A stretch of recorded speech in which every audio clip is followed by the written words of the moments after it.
67 दारू भट्टी खुलना चाहिए छत्तीसगढ़। चूंकि अभी हमारा महतारी वंदन देना है, सबके हित ला ध्यान में रखते हुए, राजस्व के कमी ला देखते हुए सरकार फैसला करे। सरकार के फैसला है, कोई फैसला होते तो आलोचना भी होते, तो आलोचना भी ओला भी झेलना है।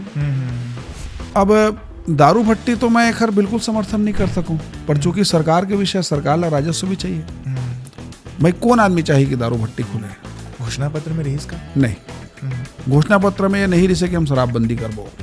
एक मन के रही से गंगा जल वाले याद हमन घोषणा नहीं करे हैं। तो छत्तीसगढ़ में और खास तौर से ऐसा क्षेत्र में अभी तक ऐसा स्थिति उत्पन्न नहीं हुई हमारे सरकार में कि शराबबंदी की मांग उठे। हाँ, शराब भट्टी के जो बात कहा तो कि 67 शराबबंदी के भट्टी जो खुला तो ओकर विरोध हुआ थे, लेकिन जन भावना ला समझत हुए स्थान भी परिवर्तित किए जा चुके हैं और धीरे धीरे सब ला हमन कम कर बुझे। रमन सिंह जी के समय हो रही से कम, तीसरा कार्यकाल में याद है बहुत सारे शराब दुकान ला कम करे रही से, आबादी के अनुपात में लोग कम करे रही से। तो सरकार ये भी प्रयोग करी है आने वाले